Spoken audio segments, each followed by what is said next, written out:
Far, far away, where stars twinkle like distant beacons and nebulae swirl with ultraviolet hues, there exists a realm full of harmony led by the Galactic Federation. For millennia, this alliance of diverse species has stood as a bastion of peace, guiding civilizations towards both prosperity and unity.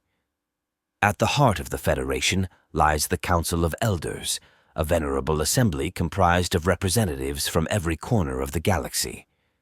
Their wisdom spans epochs. Their collective knowledge serves as a testament to the enduring spirit of cooperation among the stars. But the path to peace was not always clear. Long ago, the galaxy was embroiled in the chaos of conflict and war, as empires vied for supremacy and civilizations teetered on the brink of annihilation. It was in this turbulent era that the seeds of the Federation were sown. A coalition of visionary leaders, recognizing the folly of the endless wars, came together to forge a new destiny for their kind. They laid the foundations of the Federation, binding themselves by a sacred oath to uphold peace at any cost, to nurture understanding among all beings, and to safeguard the galaxy from the ravages of strife. Through diplomacy and cooperation, the Federation gradually expanded its influence, reaching out to distant worlds and forging bonds of friendship that transcended differences in species, culture, and ideology. Trade flourished between planets and even between galaxies. Education and knowledge flowed freely, and the love of arts such as science and exploration soared to new heights. Yet the path to peace was fraught with challenges. Threats began to emerge from the shadows, dark forces seeking to sow discord and chaos among the stars. But the Federation stood firm, its resolve unshaken, as it marshaled its resources to confront the dangers that lurked in the depths of space. In times of crisis, the Council of Elders convened, drawing upon the wisdom of ages past to chart a course through the storm.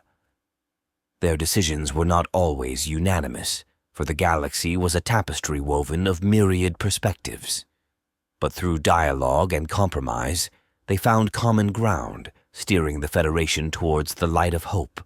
And so, the years turned into centuries, and the centuries into millennia, as the Federation endured, a beacon of hope in an ever-changing cosmos. Its legacy stretched across the stars, a testament to the power of unity and cooperation to overcome even the greatest of challenges.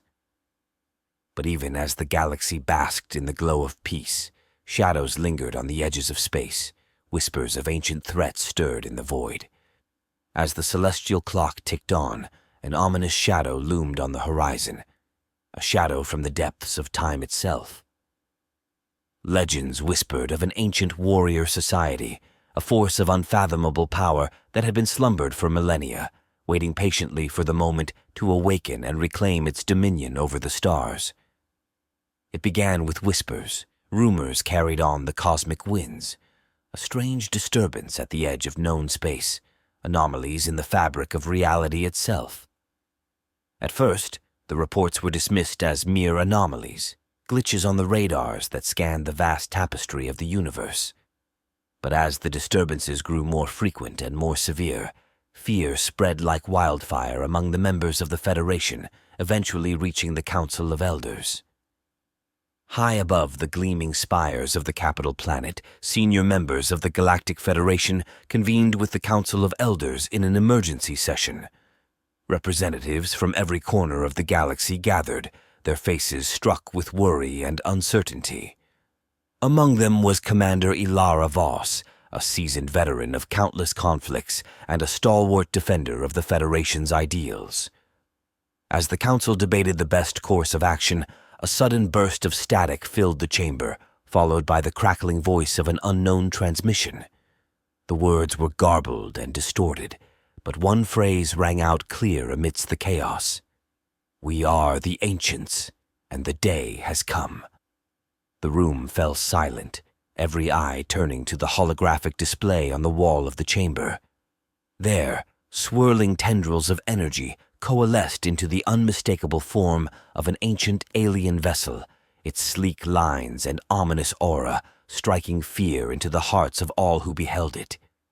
With a sense of dread hanging heavy in the air, Commander Voss stepped forward, her voice steady despite the turmoil raging within her. "We cannot ignore this," she declared, her words echoing through the chamber. "We must stand united against this enemy, or all that we have built will be lost." The council murmured in agreement, their resolve hardened by the gravity of the situation. Plans were drawn, fleets were mobilized to the uninhabited planets nearest to the location of the transmission, and defenses bolstered as the Federation braced itself for the coming storm. But even as they prepared for war, whispers of doubt lingered in the shadows, fears that the might of the ancients could not be overcome. In the days that followed, skirmishes erupted on the fringes of Federation space, each clash a grim reminder of the looming threat. Despite their valiant efforts, the Federation found itself outmatched at every turn, their ships and soldiers no match for the ancient war tactics and unfathomable power of their enemy. Desperation gripped the galaxy as world after world fell to the advancing tide of darkness. The once proud members of the Federation were forced to retreat, their homeworlds besieged and their defenses shattered. And through it all, the voice of the ancients echoed in the minds of all who heard it, a haunting reminder of their inevitable doom. But even in the face of overwhelming odds, hope refused to die. After watching worlds and galaxies struggle to put up a fight against the ancients, Seth Percy, a militant leader from a small planet in a galaxy called the Milky Way, decided to help. The Galactic Federation hardly knew anything about the small planet they called Earth, so they were hesitant to accept Percy's request to meet. Percy and his crew landed on the capital planet the next day. The inhabitants stopped and stared, and some even chuckled at the size of their ship. Envok, the chief of the Council of Elders, stood to greet Percy as he approached the round table. "You said you could resolve the conflict with the ancients," said Envok. Percy replied, "I'm confident my team and I can restore the peace that once was." "The ancients aren't the type to be negotiated with," the other elder shouted. "Negotiate?" Percy questioned. "I said I would restore peace," Percy continued. "The only way to guarantee peace is by making the prospect of war seem hopeless." The elders were dismayed at Percy's demeanor and at the resolve with which he spoke. They questioned him, saying, "Do you really believe you'll even stand a chance against the ancients?" After all, he was from a tiny planet that was rarely visited by outsiders, and up to this point had not acted with hostility towards any other race they encountered. Humanity was considered to be unimportant, and now they thought they could put an end to an intergalactic war. Reluctantly, the Council of Elders agreed to give humanity access to their warp drive technology, but they made it clear they would not displace any of their navy in an attempt to aid the humans in what they saw as a kamikaze mission. To everyone's surprise, Captain Percy only planned to mobilize a fleet of 50 small combat vessels to the war zone. Upon arrival, it wasn't hard to tell the humans were outgunned. The ancients' vessels were nearly 3 times the size of that of the humans. Although humanity was outnumbered, 20 to 1, Captain Percy remained unshaken as he shouted the command to engage the enemy. Instantly, they launched guerrilla war against the oppressors, striking out of the shadows and from all sides, and leaving all who witnessed the assault in awe.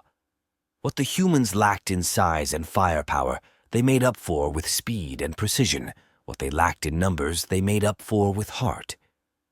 As the conflict raged on, one truth remained constant. The spirit of defiance burned bright in the hearts of those who refused to surrender to the darkness. And as long as even a single spark of resistance remained, there would always be hope for a brighter future, even in the darkest reaches of the cosmos.